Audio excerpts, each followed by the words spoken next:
ሚካኤል ንጹሑ ሚካኤል እንኳን እርኩሱን ሰይጣንን ምን አላለው? አልሰደበውም። እንደ ሚካኤል ብትነጹ እንደ ሰይጣን የረከሰው ሰው እንኳን እንዳትሳደቡ ነው ያለው። እግዚአብሔር ይገስጽህ አለው እንጂ የስድብን ቃል አልተናገረውም ይላል። በክርስቶስ የማዳን ስራ ውስጥ መላእክት የሌሉበት ቅጽበት የለም። ከሱ ተለይተው አያውቁም። ሲጸነስ ገብርኤል አብስሮ ነው። ሲወለድ መላእክት ዘምረው ነው። 40 ቀን 40 ሌሊት በገዳመ ቆሮንቶስ በጾመ በጸለየ ጊዜ ጾሞ ጸልዮ ሲወጣ መላእክት ቀርበው አገለገሉት ይላል። መላእክት ቀርበው ምን አሉት? አገለገሉት። መላእክት ያላገለገሉት ክርስቶስ፣ መላእክት የማያስፈልጉት ክርስቶስ እኛ አናውቅ። ጌታ በተወለደ ሌሊት ሲዘምሩ ያደሩት እኮ ሰው ቢሆን እኮ ያምጽ ነበር። ያ ቀን እኮ ሰው ከመላእክት በላይ የሆነበት ቀን ነው። አምላክ ሰው ሲሆን ሰው ምን ይሆናል? አምላክ ይሆናል። አኩርፈው አላደሩም። ለእኛ መዳን ሌሊቱን ሙሉ ሲዘምሩ ነው ያደሩት። ኢትዮጵያን ማትምራት እስከ መቼ ነው ይበልልን? ይችን ሀገር ማትምራት እስከ መቼ ነው? የኢትዮጵያ ደም ስንት ዓመት ነው የፈሰሰው? የእኛ ደም መቼ ነው የሚቆም? ምኑን ብነካ ነው የእኛ ደም የሚቆም? እዚሁ የምንኖር መስሏችሁ ነው እንዴ? ብዙ ሰው የሚፋጀው እኮ እዚሁ የሚቀር መስሎት ነው። እንግዳ እኮ ነን። የድንኳን ኑሮ እኮ ነው። ለትንሽ ለስንዝር መሬት እንጋደላለን እንጂ ሁላችንም መንገደኞች ነን። አዎ፣ ተሳዳቢዎችን እግዚአብሔር ይገስጽልን። በስመ አብ ወወልድ ወመንፈስ ቅዱስ አሐዱ አምላክ አሜን። እናማት በስመ አብ ወወልድ ወመንፈስ ቅዱስ አሐዱ አምላክ አሜን። በስመ አብ ወወልድ ወመንፈስ ቅዱስ አሐዱ አምላክ አሜን። ክቡር አባታችን የዚህ ታላቅ ደብር አስተዳዳሪ፣ ክቡራን አበው ሊቃውንተ ቤተ ክርስቲያን፣ መምህራን፣ በዚህ ዕለት የተሰበሰባችሁ ምዕመናን፣ ምዕመናት፣ አባቶች፣ እናቶች፣ ወንድሞች፣ እህቶች እንዲሁም ሕፃናት በልዑል እግዚአብሔር ሰላምታ እንደምናመሻችሁ፣ እንደምንቆያችሁ። አሜን። ምሕረት ቸርነቱን አብዝቶ እስከዚህ ሰዓት ያደረሰን በዕድሜያችን ላይ የዛሬዋን ዕለት ይህችን ሰዓት የጨመረልን የአባቶቻችን አምላክ ልዑለ ባሕሪ እግዚአብሔር ስሙ የተመሰገነ ይሁን። እግዚአብሔር አምላካችን እንደወደደ እንደፈቀደ መጠን በሚኖረን አጭር የትምህርት ጊዜ የሐዋርያው የቅዱስ ጳውሎስ መልእክት ወደ ዕብራውያን ሰዎች ምዕራፍ 1 ከቁጥር 14 ላይ የሚገኘውን ኃይለ ቃል መነሻ አድርገን የእግዚአብሔርን ቃል እንማራለን። የትምህርታችን ርዕስ የሚሆነው ሁሉ መዳንን ይወርሱ ዘንድ ስላላቸው ለማገዝ የሚላኩ የሚያገለግሉ መናፍስት አይደሉምን ብሎ ሐዋርያው ቅዱስ ጳውሎስ ስለ ቅዱሳን መላእክት የተናገረው ቃል ነው። ዛሬ ገናናውን መልአክ ሊቀ መላእክት ቅዱስ ሚካኤልን የምናስብበት ወርሃዊ በዓል ስለሆነ በዚህ ቃል ተነስተን የእግዚአብሔርን ቃል እንማራለን። እስቲ ከኔ ጋር በሉ። ሁሉ መዳንን ይወርሱ ዘንድ የሚያግዙ የሚያገለግሉ መናፍስት አይደሉምን? ቅዱስ ጳውሎስ የተናገረው ቃል ነው። በዚህ ቃል ተነስተን እንማራለን። ቅዱስ ጳውሎስ በዕብራውያን መልእክቱ ምዕራፍ ባለው ላይ ቅዱሳን መላእክትን ከክርስቶስ ጋር እያነጻጸረ አስተምሯል። ክርስቶስ ከቅዱሳን መላእክት ምን ያህል እንደሚልቅ፣ እሱ የመላእክት ፈጣሪያቸው እንደሆነ፣ መላእክት ከእርሱ ምንኛ ያነሱ እንደሆኑ ቅዱስ ጳውሎስ ከዕብራውያን መልእክት ከምዕራፍ 1 ከቁጥር 4 ጀምሮ እስከ 14 ድረስ መላእክትን ከክርስቶስ ጋር እያነጻጸረ ያስተምራል። ምን አመጣው? መላእክት ከክርስቶስ ጋር እንዴት ይወዳደራሉ? የመላእክት ፈጣሪያቸው ማን ነው? ክርስቶስ እግዚአብሔር ነው አይደለም? ስለዚህ እርሱ ፈጣሪያቸው ነው። እሱ ጌታቸው ነው። እሱ አምላካቸው ነው።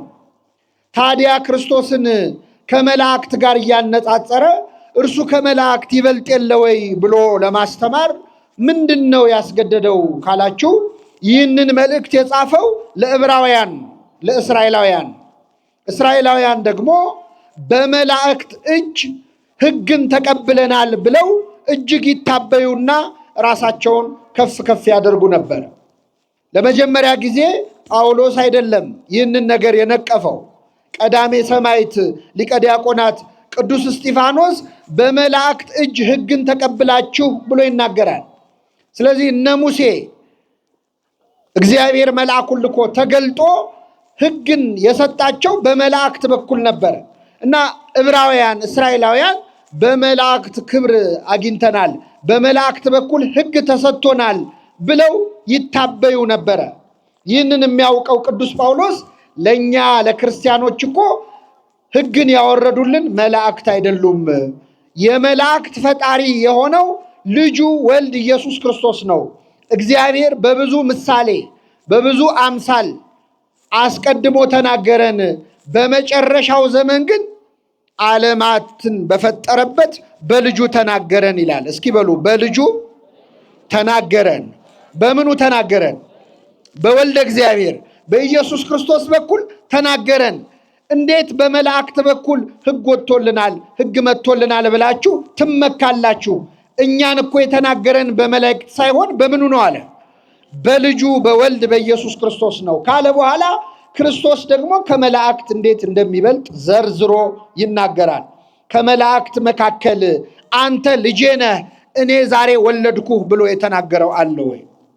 መላእክት እኮ የእሱ አገልጋዮች ናቸው እንጂ ልጆቹ አይደሉም። ወልድ ኢየሱስ ክርስቶስ ግን የባህሪ ልጁ ነው። እግዚአብሔር አለኝ አንተ ልጄ ነህ እኔ ዛሬ ምን አልኩ ወለድኩህ ብሎ የተናገረለት ከመላእክት መካከል ማን አለ ይላል። አሁን እያነጻጸረ ነው። ከመላእክት በላይ ክርስቶስ ከፍ ያለ መሆኑን እያሳየ ነው። ቀጥሎ ምን ይላል? በኩርን ወደ ዓለም ሲያገባ በኩር የተባለ የእግዚአብሔር አብ የበኩር ልጁ የተባለ ወልድ ወደ ዓለም ሲያገባ እርሱን የእግዚአብሔር መላእክት ሁሉ ለእርሱ ይስገዱ ይላል። እስቲ በሉ የእግዚአብሔር መላእክት ለእርሱ ምን ይበሉ? ለክርስቶስ ምን ይላሉ? አንድ ክርስቶስ የእግዚአብሔር የባህሪ ምኑ ነው? ልጁ ነው። መላእክት ግን ልጆቹ አይደሉም። ሁለት መላእክት ለክርስቶስ ምን ይሉለታል? ይሰግዱለታል። በኩርን ወደ ዓለም ሲያገባ መላእክት ሁሉ ለእርሱ ይስገዱ ነው የሚለው። እነሱ ከሱ በታች ናቸው፣ እሱ ከነሱ በላይ ነው አለ ቅዱስ ጳውሎስ። ስለ መላእክትም አለ ቀጥሎ መላእክቱን መንፈስ አገልጋዮቹም የእሳት ነበልባል የሚያደርግ ተብሎ የለ ወይ? የፈጠራቸው እሱ አይደለ ወይ? መላእክቱን መንፈስ አገልጋዮቹን የእሳት ነበልባል አድርጎ የፈጠረ እርሱ አይደለ ወይ ብሎ ወልድ ኢየሱስ ክርስቶስን ከመላእክት ጋር ያነጻጽራል። እርሱ ሰማያትን ሰርቶ የለ ወይ? ሰማያትን ከጥንት ጀምሮ መሰረትክ፣ ሰማዮችም የእጆች ስራዎች ናቸው ተብሎ ተነግሮለት የለ ወይ? እሱ እኮ ፈጣሪ ነው፣ መላእክት ግን ፍጡራን ናቸው እያለ መላእክት ከክርስቶስ በታች ክርስቶስ ከመላእክት በላይ መሆኑን ከተናገረ በኋላ መላእክት ሁሉ መዳንን ይወርሱ ዘንድ ለማገዝ የሚላኩ መናፍስት ናቸው አለ። ዛሬ ቅዱስ ሚካኤል ነው አይደል ምዕመናን? እስቲ በሉ ሁሉ መዳንን ይወርሱ ዘንድ የሚላኩ የሚያግዙ መናፍስት ናቸው። ሚካኤል ምንድነው? ገብርኤል ምንድነው? መላእክት ምንድናቸው ከተባላችሁ መልሱን ነገረን ቅዱስ ጳውሎስ። ሁሉ መዳንን ይወርሱ ዘንድ ለማገዝ የሚላኩ መናፍስት ናቸው። ማን መዳንን ይወርስ ዘንድ? ማን መዳንን ይወርስ ዘንድ? ሁሉ የሰው ልጅ ሁሉ ይድን ዘንድ የሰው ልጅ ሁሉ ወደ መንግሥተ ሰማያት ይገባ ዘንድ ለማገዝ የሚላኩ መናፍስት ናቸው ይላል። ስለዚህ በዚህ ቃል ተነስተን ምዕመናን ቅዱሳን መላእክት ለኛ መዳን ለኛ ወደ እግዚአብሔር መንግሥት መግባት የሚያደርጉትን አማላጅነት የሚያደርጉትን እገዛ እንማራለን። እግዚአብሔር አምላካችን በቸርነቱ እንዲያስተምረን እንዲመክረን የእርሱ ቅዱስ ፈቃድ ይሁንልን። መላእክት ያስፈልጉናል አያስፈልጉንም? የሚገርማችሁ መላእክት እንኳን ለኛ ለኃጢአተኞቹ ቀርቶ መድኃኒታችን ኢየሱስ ክርስቶስ ራሱ መላእክት አያስፈልጉኝም ብሏል አላለም። ክርስቶስ ሲወለድ በቤተልሔም የዘመሩት እነማን ናቸው? ከመወለዱ በፊት ለድንግል ማርያም መጥቶ ትወልጃለሽ ያላት ማን ነው? ቅዱስ ገብርኤል ምንድን ነው? መልአክ ነው አይደለም? በክርስቶስ የማዳን ስራ ውስጥ መላእክት የሌሉበት ቅጽበት የለም። ሲጸነስ ገብርኤል አብስሮ ነው። ሲወለድ መላእክት ዘምረው ነው። 40 ቀን 40 ሌሊት በገዳመ ቆሮንቶስ በጾመ በጸለየ ጊዜ ጾሞ ጸልዮ ሲወጣ መላእክት ቀርበው አገለገሉት ይላል። መላእክት ቀርበው ምን አሉት? አገለገሉት። መላእክት ያላገለገሉት ክርስቶስ፣ መላእክት የማያስፈልጉት ክርስቶስ እኛ አናውቅ። ከሱ ተለይተው አያውቁም። የትም ቦታ ላይ አብረውት ነበሩ። እንደው ስለማያስፈልጉ አይጠሩም እንጂ ሰርግ ቤትም እኮ በቃና ዘገሊላ ሲጠራ መላእክት ነበሩ፣ ግን ስለማይበሉ ስለማይጠጡ አልተጠሩም። ክርስቶስ ባለበት ቦታ ሁሉ እነማን አሉ? መላእክቷል። መላእክቱን ስላንተ ያዛቸዋል በመንገድ እንዳትሰናከል ተብሎ እንደተነገረለት ክርስቶስ በሄደበት ሁሉ ቅዱሳን መላእክት አሉ። ክርስቶስ ሲሰቀል ዓርብ ዕለት ከመሰቀሉ ከአንድ ቀን በፊት የሉቃስ ወንጌል ምዕራፍ 22 ላይ አንብቡ። ነገ ሊሰቀል ዛሬ በጌቴሴማኒ በዚያ በአትክልቱ ስፍራ ይጸልይ ነበር። ተጨንቆ ይጸልይ ነበረ። ደም ወዝ ሆኖ እስኪወጣው ድረስ ክርስቶስ ስለኛ ተጨንቋል። የደም ላብ አላበው። የሕክምና ሰዎች ሄማቶድሮሲስ የሚሉት ነገር አለ። አንድ ሰው በጣም ሲጨነቅ ላብ ያልበዋል። ጭንቀቱ ሲጨምር የላቡ መጠን ምን ይላል? ይጨምራል። ከልክ በላይ የተጨነቀ እንደሆን ግን በላብ ፈንታ ደም ይፈሰዋል። መድኃኒታችን ኢየሱስ ክርስቶስ ይህን ጭንቀት ነው ስለ ሁላችን የተጨነቀው። ተጨነቀ፣ ተሰቃየ እና በዚያ በጭንቀት ላይ የሚያበረታው መልአክ ታየው ይላል ቅዱስ ሉቃስ። እስቲ በሉ የሚያበረታው ምን ታየው? ማንን የሚያበረታው? አይሰማም። ክርስቶስን እንዴት መልአክ ሊያበረታው ይችላል? ኢትዮጵያዊው ሊቅ አባ ጊዮርጊስ ዘጋስጫ መጽሐፈ ምስጢር በተባለ መጽሐፉ ላይ ባለመድኃኒቱ ሉቃስ ሆይ ምን ማለትህ ነው? አቆሰልከኝ በዚህ ንግግር ራስህ አክመኝ ይላል። እንዴት ክርስቶስን መልአክ ሊያበረታው ይችላል? ከመልአኩ ኃይል የመለኮቱ ኃይል አይበልጥም ወይ? ምን ማለት ነው ሉቃስ ሆይ ብሎ አባ ጊዮርጊስ ይጠይቃል። ከዚያ ራሱ አባ ጊዮርጊስ በመንፈስ ቅዱስ ተቃኝቶ ይመልሳል። መላእክት አበረቱት የተባለው የነሱ ኃይል ከሱ ኃይል በልጦ አይደለም። ለከ ኃይል ክብር ወስብሐት፣ ላንተ ኃይል ክብር ምስጋና ይገባሃል ብለው ሰገዱለት ማለት ነው ይላል። መላእክት ሊያበረቱት ይችላሉ? አይችሉም። ላንተ ኃይል ይገባሃል፣ ክብር ይገባሃል ብለው ተነጠፉለት ይላል። ስለዚህ ክርስቶስ መላእክት አስፈልገውታል አላስፈልገውም? ኧረ በጣም ይገርማቸዋል። ዓርብ ዕለት ሲሰቀል ደግሞ እንደ መላእክት እኮ የተሰቃየ ነው። ዓርብ ዕለት እነሱ ፊቱ ለመቆም ፈርተው በሁለት ክንፋቸው እግራቸውን በሁለት ክንፋቸው ፊታቸውን ሸፍነው በሁለቱ እየበረሩ የሚንቀጠቀጡለትን አምላክ በጥፊ ሲመታ አይተውታል። ፊቱ ላይ ሲተፋበት አይተውታል። ፊቱን ማየት የሚፈሩትን አምላክ ፊቱ ላይ ሲተፋበት አይሁድ የሾህ አክሊል በራሱ ላይ ደፍተው በመቃ በዱላ መተው ጭንቅላቱን ሲመቱት ኪሩቤል ተንቀጠቀጡ ይላል። ሱራፌል የሚቆሙበት ጠፋባቸው። እነ ቅዱስ ገብርኤል ሰይፋቸውን ጣሉ። ሚካኤል ዝም አለ፣ ገብርኤል ተገረመ ይላል አይደለም? አዎ፣ መላእክት ተጨንቀዋል። ፈጣሪያቸው ሲሰደብ አይተው። ንጉሥ ዳዊትን እኮ አንድ ሚካ የተባለ ሰው ወልደ ሳሜ የተባለ ሰው መጥቶ ሰደበው። ንጉሥ ዳዊትን ሲሰድበው የዳዊት ወታደሮች ሰይፍ አንስተው ካልገደል ነው አሉ። እንዳትነኩት እግዚአብሔር አዞታልና ይስደበኛል። እየሰማችሁ ነው ምዕመናን? እግዚአብሔር ምን ብሎታል? አሁን እግዚአብሔር ተሳደቡ ብሎ ያዛል? አያዝም።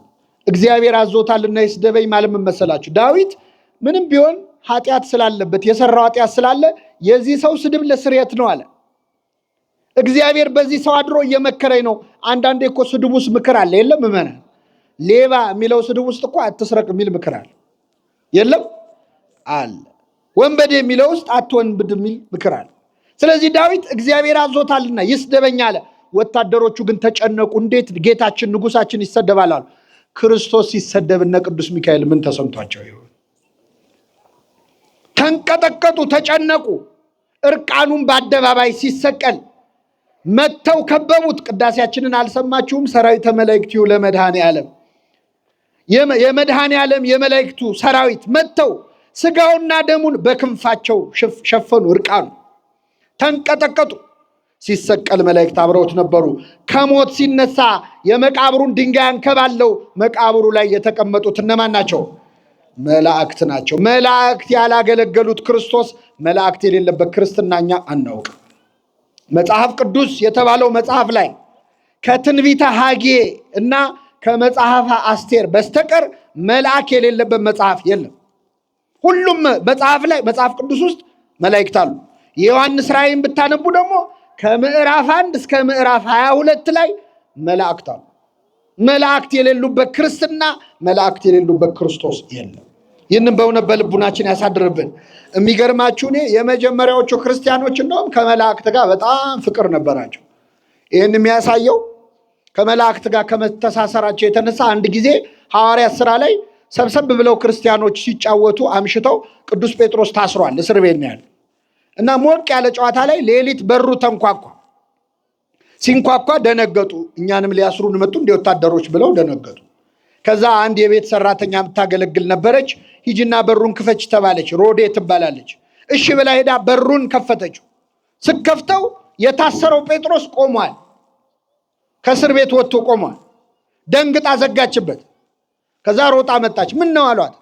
አረ ጴጥሮስ ቆሟል በር ላይ አለች።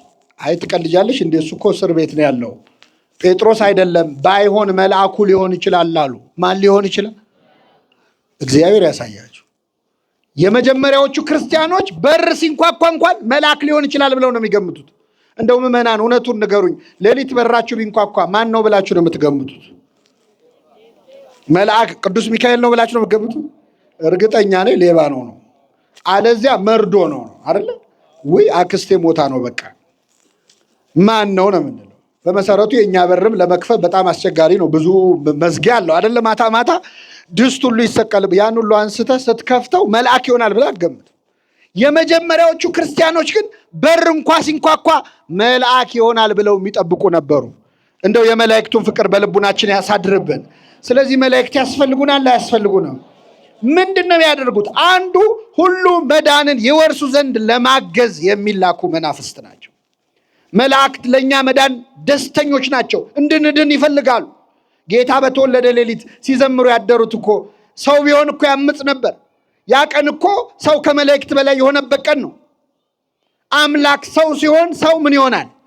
አምላክ ይሆናል። አኩርፈው አላደሩም። ለእኛ መዳን ሌሊቱን ሙሉ ሲዘምሩ ነው ያደሩት። እንደዚህ አይነት ወዳጆች፣ ጠባቂዎች የሰጠን አምላክ ስሙ የተመሰገነ ይሁን። በእውነት መላእክት አመሰገኑ ነው የሚለው ሌሊቱን ሙሉ። እሺ አመስግኑ።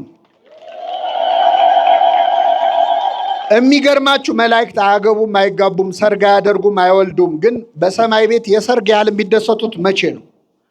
አንድ ኃጢአተኛ ምን ሲል? ንስሐ ሲገባ። በአንድ ኃጢአተኛ ንስሐ በሰማይ መላእክት ዘንድ ምን ይሆናል? ይኸውላችሁ አሁን ዛሬ መታችሁ ስትጸልዩ ወደ ቅዱስ ሚካኤል፣ ሚካኤል እኮ አይሰማችሁም ዝም ብላችሁ ነው የምትለፉት የሚሉ ሰዎች አሉ። አንድ ኃጢአተኛ ንስሐ መግባቱን ታዲያ መላእክት በምን ሰሙ? ሰማይ ቤት ዜና አለ እንዴ? የለም። እዛ ሆነው እዚህ የሚደረገውን ያውቃሉ አያውቁ? በተሰጣቸው ጸጋ ያውቃሉ። በአንድ ኃጢአተኛ ንስሐ መግባት የመላእክት ማህበር ሁሉ ደስ ይላቸዋል ማለት። ቅዱሳን መላእክት ሁሉ ያማልዱናል። እንዴት እንደሚያማልዱን ብቻ ተምረን እናበቃለን። መላእክት እንደሚያማልዱን መጽሐፍ ቅዱስ በሶስት መንገዶች ተናግሯል። የመጀመሪያውን ልንገራችሁ። የመጀመሪያው ቅዱሳን መላእክት በእግዚአብሔር ፊት ይቆማሉ። እስኪ በሉ በእግዚአብሔር ፊት ምን ይላሉ? ይቆማል። መቆም ማለት ብዙ ትርጉም አለው በመጽሐፍ ቅዱስ። የመጀመሪያው ያው እኔ እናንተ ፊት እንደቆምኩት ያለ መቆም ነው። ዝም ብሎ መቆም አለ። ግን መጽሐፍ ቅዱስ አንድ ብቻ ትርጉም ያለው መጽሐፍ አይደለም። ቆመ ካለ ዝም ብሎ ቆመ ማለት አይደለም። ለምሳሌ ፈረደ ማለት ሊሆን ይችላል። እግዚአብሔር በአማልክት ማህበር መካከል ቆመ፣ በአማልክትም መካከል ይፈርዳል ይላል። መቆም ሁለተኛው መፍረድ ሊሆን ይችላል። ሌላም ትርጉም አለው። መቆም ማለት ኃጢአት መስራት ትቶ ጽድቅ መስራት ማለት ነው። ለምሳሌ ማንም የቆመ ቢመስለው እንዳይወድቅ ምን ይበል? ይጠንቀቅ። ምን ያለ ቢመስለው? የቆመ ማለት እንደኔ ቆመ አይደለም። ከኃጢአት ተለይቶ ጻድቅ የሆነ ቢመስለው በኃጢአት እንዳይወድቅ ይጠንቀቅ ማለት ነው። ስለዚህ መቆም ብዙ ትርጉም አለው የለውም? አለው። ከመቆም ብዙ ትርጉም አንዱ መለመን ነው፣ መጸለይ ነው። እኔ ጥቅስ ሳልሰጣችሁ በፊት ምን ነው አንተ ለሱ ቆምክለት፣ ምን ነው አንቺ ለሷ ቆምሽላት ብል ምን ማለት ነው? እስቲ ንገሩ፣ መልሱልኝ። ምን ነው አንተ ለሱ ቆምክለት ቢባል ምን ማለት ነው? ስለዚህ መቆም ምንድን ነው? ለማ ለሌላ ሰው አይደለ? አዎ መቆም። ጠበቃ ቆመ ይባላል አንድ ሰው አይደል? ዝም ብሎ ጠበቃውን አምጥቶ እንደ ጅብራ ገተረው ማለት አይደለም። መቆም ማለት ለሌላ ሰው ምን ማድረግ ነው? መከራከር ነው። እስቲ ወደ መጽሐፍ ቅዱስ ልውሰዳችሁ።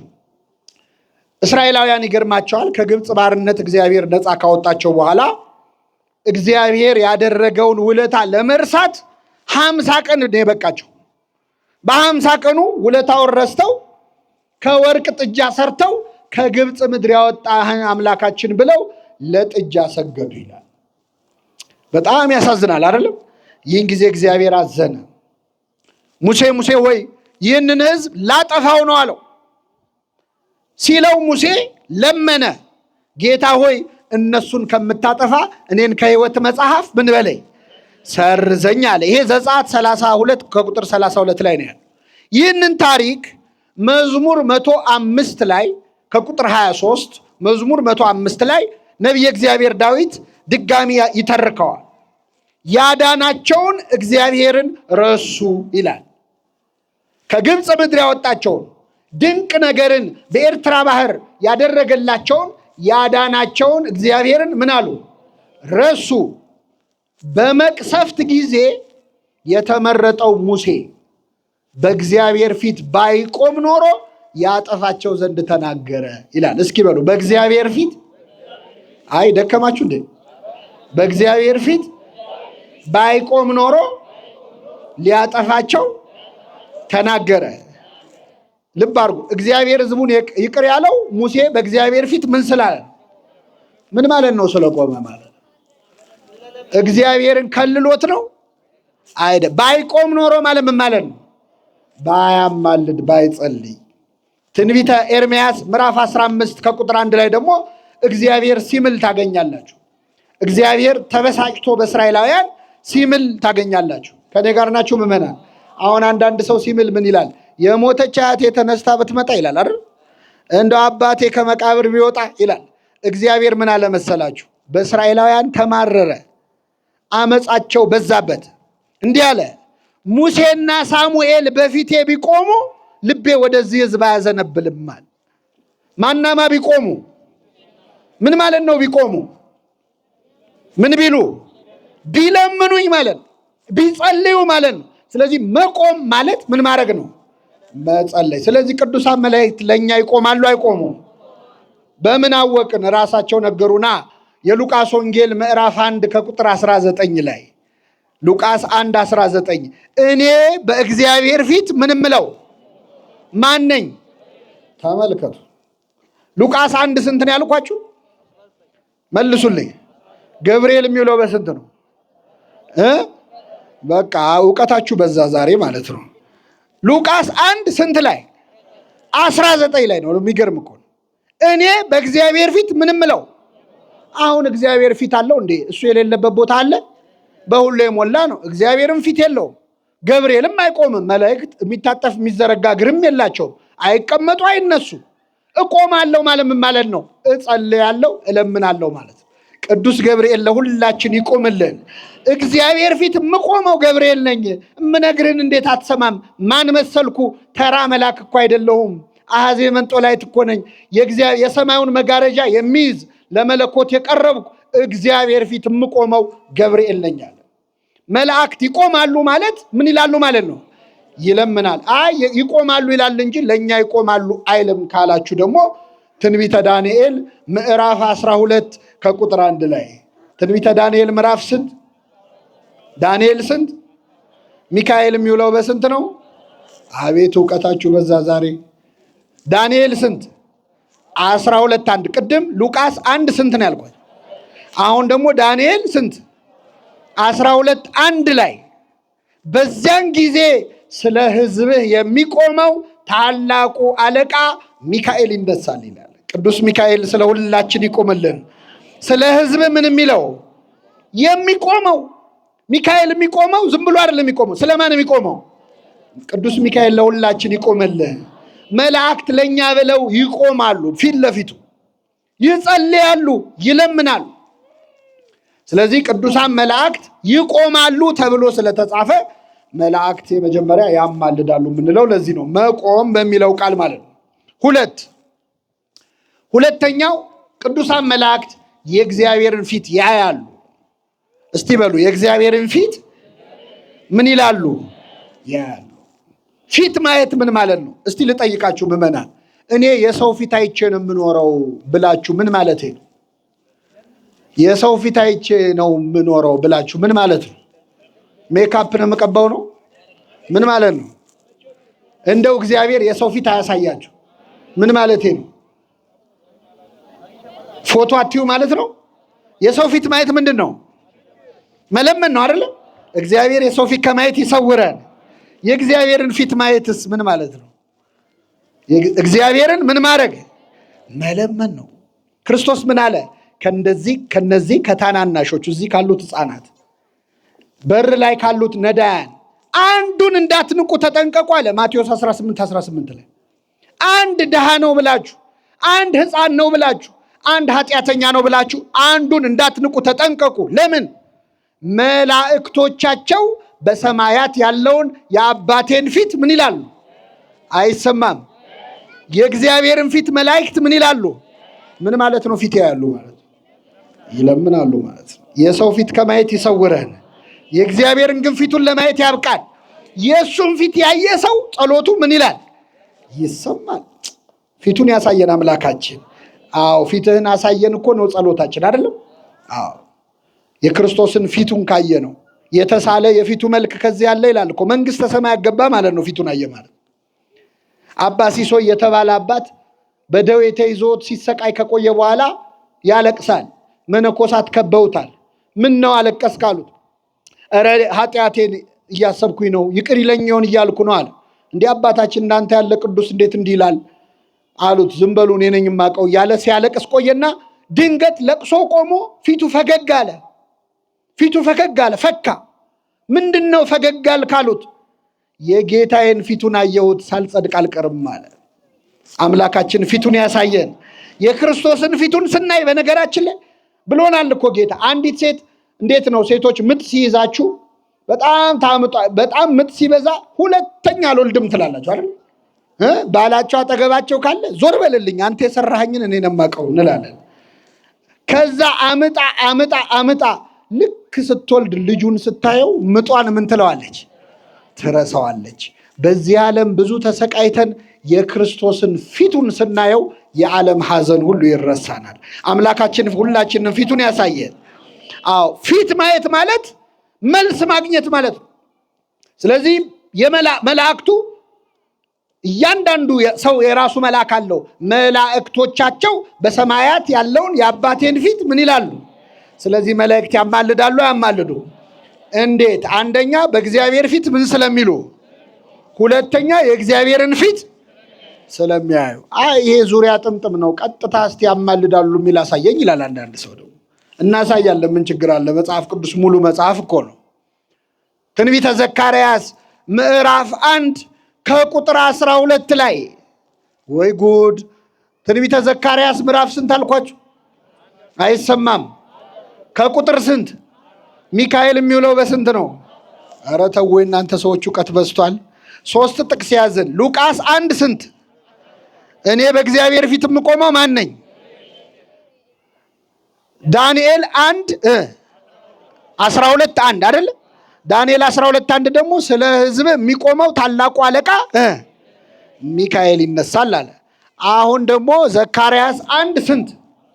12 ላይ ሚካኤል ቆሞ አየ ነው። ይገርማቸዋል። የሚያየው ዘካርያስ እስራኤላውያንን ለ70 ዓመት ያህል እግዚአብሔር ተቆጥቷቸው ነበር። 70 ዓመት ሙሉ ከህዝቡ ተጣልቶ በአሕዛብ እጅ በባቢሎናውያን እጅ በአስጨናቂ አገዛዝ እንዲያዙ ፈርዶባቸው ነበር 70 ዓመት ሙሉ።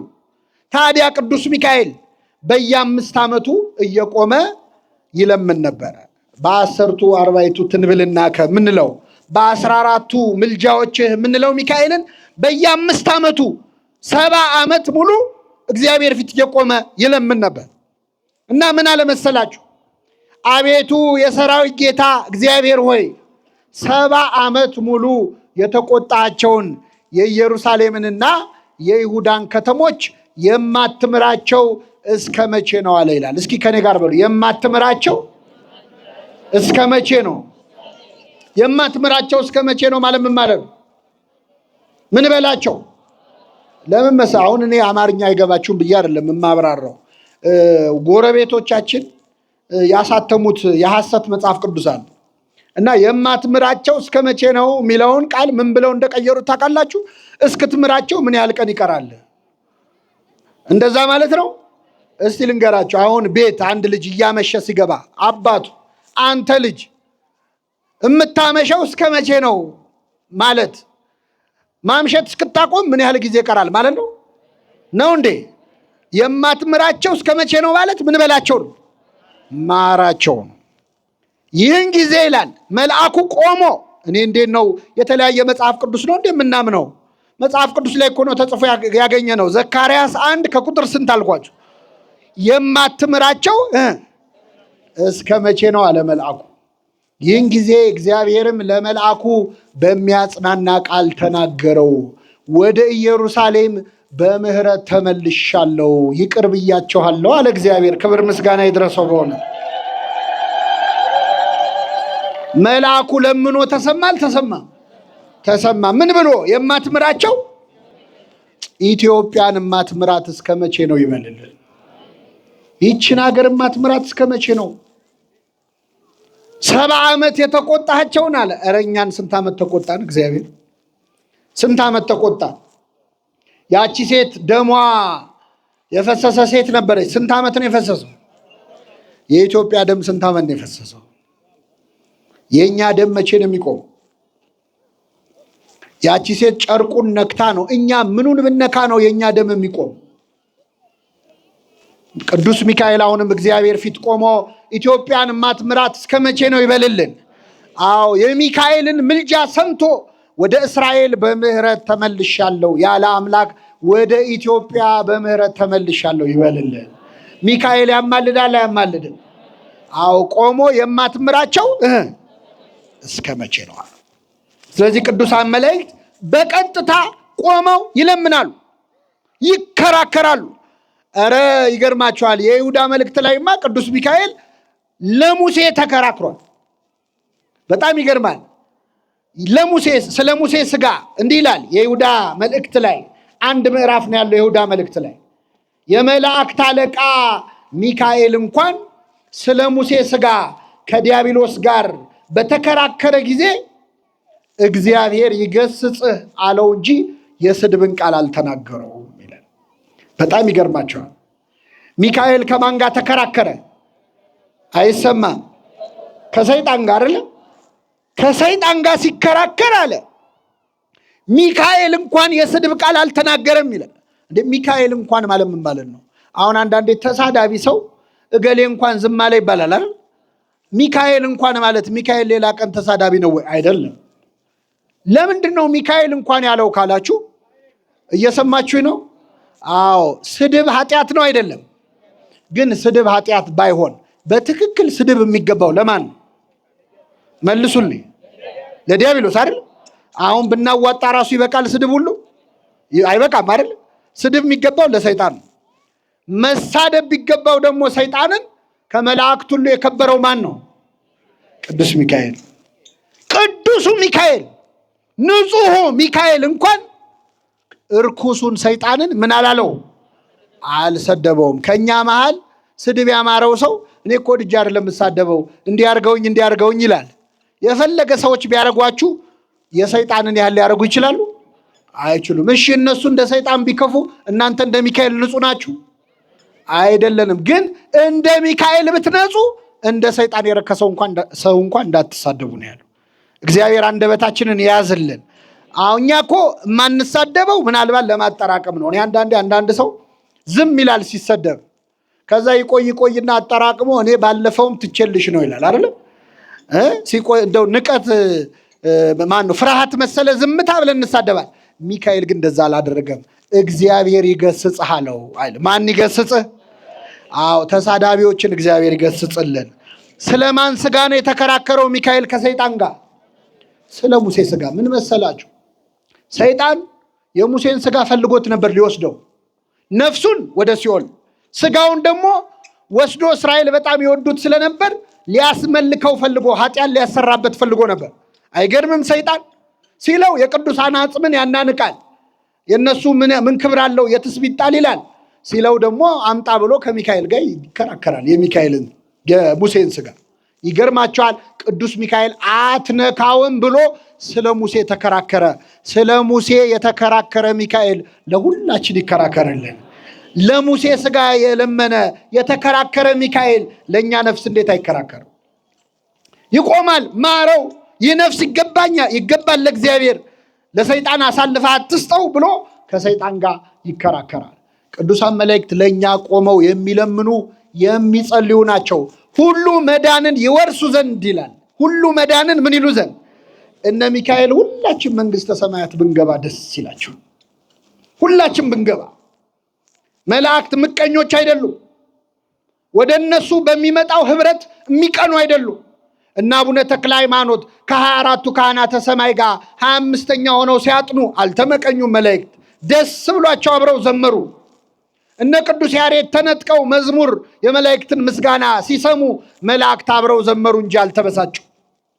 የኛ ህይወት ከመላእክት አልቀላቅል ብሎ እንጂ ቅዱሳን መላእክት ሁላችን ወደ እግዚአብሔር መንግስት ብንገባ ደስ ይላቸው። ሁሉ መዳንን ይወርሱ ዘንድ ለማገዝ የሚላኩ መናፍስት ናቸው። ተነሳ እያሉ የሚያበረቱ አላያችሁትም? ቅዱስ ፋኑኤልን ሊቀ መላእክት ቅዱስ ፋኑኤል የእግዚአብሔር ነቢይ ኤልያስ ከንግስት ኤልዛቤል ጋር ተጣልቶ ተሰዶ ሲያመልጥ ደከመው። ሲደክመው ዛፍ ስር ተኛ፣ ቁጭ አለ። በተኛበት እንቅልፍ ወሰደው፣ መሞት አምሮታል። ይህን ጊዜ ሊቀ መላእክት ቅዱስ ፋኑኤል እመቤታችንን የመገበው ፋኑኤል ኤልያስን ቀሰቀሰው። የምትሄድበት መንገድ ሩቅ ነውና ተነስተህ ብላ አለው ይላል። እሺ አለ።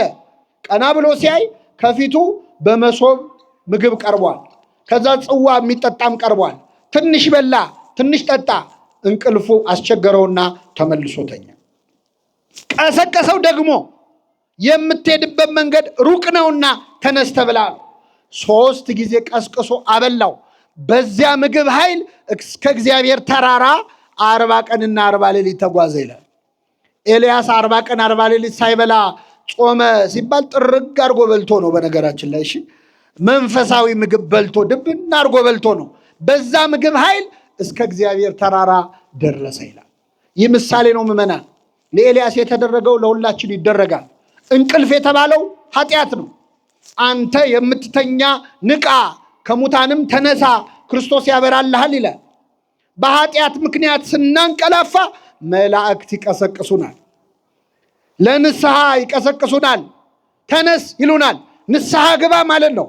አሁን ይለምናሉ መላእክት እኮ ለእኛ መች ነው ንስሐ የሚገባው እያሉ ይጸልያሉ። ጠባቂ መላኮቻችን የምትሄድበት መንገድ ሩቅ ነውና ተነስተህ ብላ አለው ይላል። የምትሄድበት መንገድ ምንድን ነው? ሁላችንም እኮ ሩቅ መንገደኞች ነን ምዕመናን። ሞት የሚባል መንገድ የለም አለ? የለም አለ። ወደ ሰማያት ሩቅ መንገድ እኮ ይቀረናል። እንደ መንገደኛ አልሆን ብለን እኮ ነው። ዝግጅት እስካሁን አላደረግንም። መንገደኛ ስንቅ ይሰንቃል። መቼ ነው ስንቅ የምንሰንቀው? እዚሁ የምንኖር መስሏችሁ ነው እንዴ? ብዙ ሰው የሚፋጀው እኮ እዚሁ የሚቀር መስሎት ነው። እንግዳ እኮ ነን።